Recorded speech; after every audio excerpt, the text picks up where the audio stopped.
What is mental toughness? Tough. You are tough and I am tough. Now, basically, mental toughness is perceived in a context where we are immune as self, as an individual self. You are immune from an external situational variable.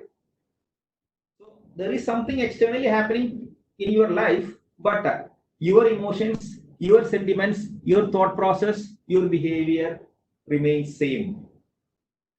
It is not a dependent variable of your external situation. And this is the concept of immunity or mental toughness. Well, you are free from negative emotions. You are free from negative thoughts. And you are centered within, not outside. This is the freedom. See, when there is an occurrence outside and your emotion changes with respect to that, you are a slave of that. You are not free. On the contrary, when my emotion and my thought process is, when it is being centered within, not outside an external variable, it is you're free. So you have mental toughness. You would have seen many people going through much ups and downs, but still they are strong. Well, in that context, we are all ready to face the reality and to perform the actions. So dharma, sondham dharmam. Swadharma, perform our actions without worrying about the result. So this is mental toughness. Whether you are an accountant or whether you are a salesperson, we are not worried about the results. We are cautious but not negative. We are performing our action. We don't have negativity. So if that is the case, you are a mentally tough person. I am a mentally tough person. So how we can build a culture of mental toughness in our organizations? There are basically 7 perspectives how to build mental toughness.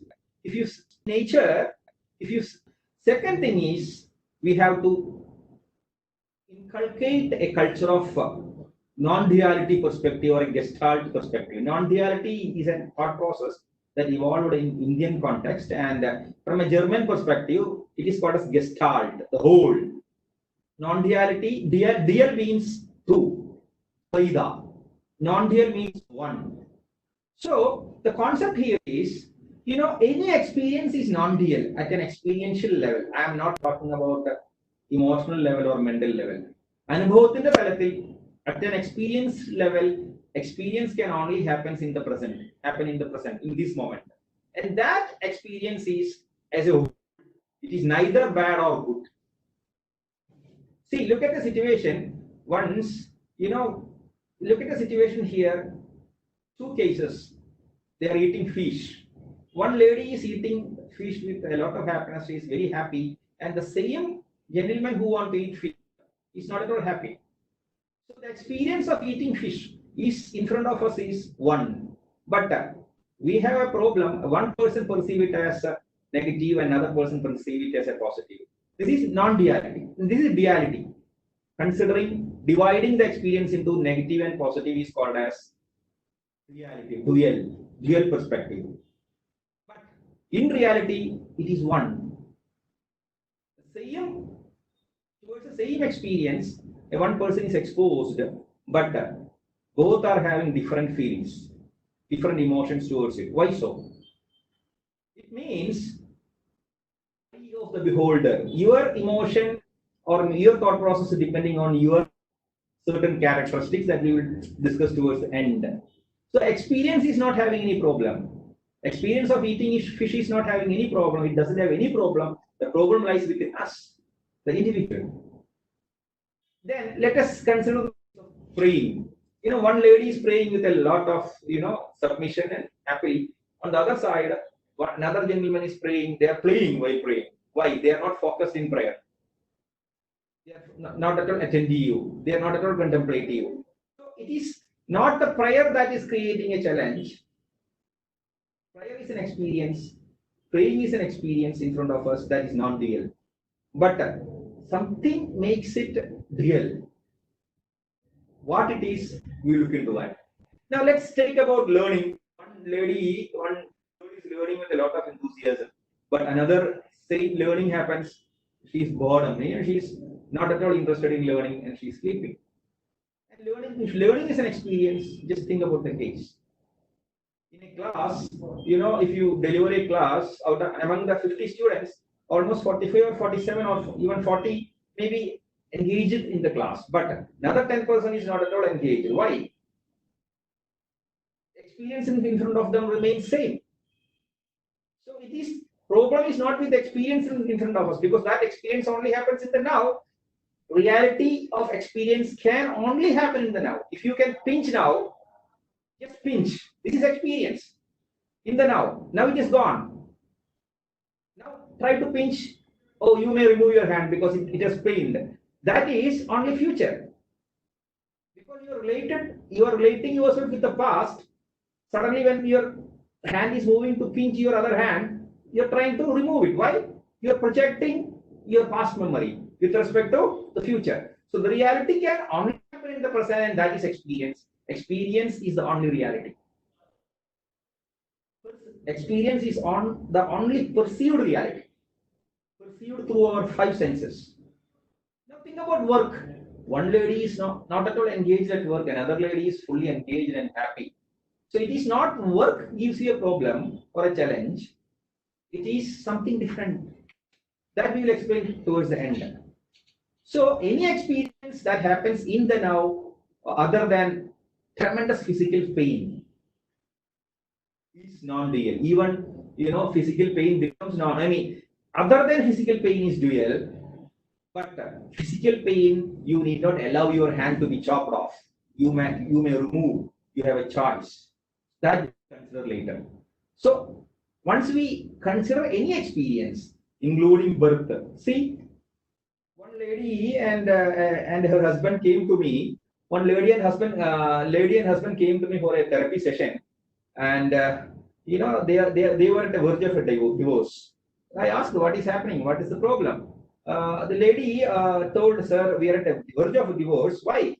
We scanned and we found that it's a girl child. I want to deliver the girl child, but my husband, he want to abort it.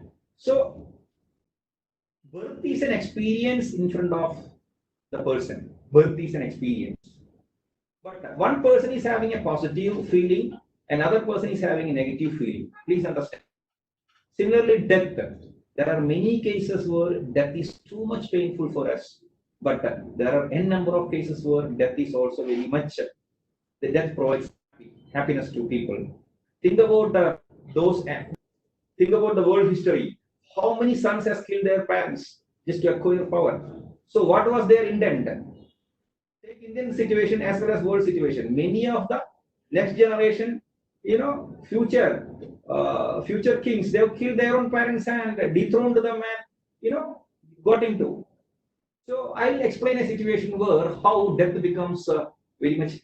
It happened in my case where one of my neighbor, he was a gentleman around 87 years of old, and he was suffering with cancer. His son came to me. You think about my father, how many years he is suffering for past 2-3 years. Yeah, he has to do toilet and in his own bed, and he always needs support. This cancer is so much painful. May God allow him to get good death. He's going through a lot of suffering. So think about it. Now, he's a good son. He loves his father, but he's not able to find that his father is going through severe pain for a long time. So he prayed for good death. So it is not death provides you pain, or it is not death provides you happiness. It is the meaning that you provide death that provides you happiness. In many situations, many are happy with the death of other people. Please understand. So death is not the problem. Rather, death is not the problem. Rather, your thought process, the meaning that you provide, that is, giving a So let us consider what is the process. See, any action do have a precedent called as thoughts or cognitions. Precedent to that there is an emotion, and even precedent to that there is a sensation. Please understand. So any behavior that we demonstrate or produce at a behavioral level you have a thought process behind it. What is the meaning of cognition? How you find a meaning to that particular thought, that behavior? How do you analyze it? How you receive it? How you interpret it? How you critically, creatively judge it? And you find a meaning about it. And this is a thought process. Depending on that, there may be you have a different type of feelings based on happiness, sad, fear, and anger. Or that are the four basic emotions, and along with the surprise and disgust. You may be a salesperson who are continually standing in a shop floor, and that is a sensation that you have pain is there, body pain is there. Based on that, you have emotion. Based on that, you have a thought. Based on that, you have an anchor. Similarly, any engagement model, if people are engaging in your company, do have the same relationship between your sensation, your emotion, your thought process, followed by your emotion and your behavior. So we need to be aware of the concept of non-duality in your experiences. Point number one is experience happens only in the now. Past minute or past second is not your experience. It is your relationship with your past. That is relation. Future minute is only your projection. What may happen in future. So either we are relating to the past and we are identifying pain. We carry the pain with us. We are not able to forget and forgive, and that is the principle behind detachment. So we relate our past experience of pain to our present. Since we are not able to forget and forgive, we are not able to detach, we carry those pain with us and go through pain in the present. So that is the principle behind detachment. Well, point number one. Similarly, we unconsciously project our present to future. Okay, we may not be able to achieve our sales. Then what may happen? I may be getting a pay cut. Then what may happen? That is all not reality. That is only your projection. Okay, now project the present to future. Again, you are not in the experience, either you are not in thought process or in your emotions. Now, you are not in the present.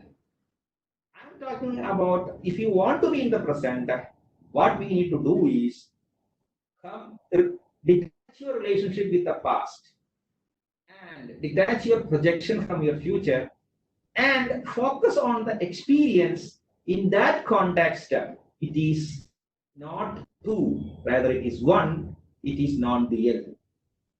Now, someone is going to hit your hand or chop your hand with using something, then your experience, if you can accept that also, or you can remove that also. Now you have to think for yourself, why should you, is there any purpose of going through pain unnecessary or not?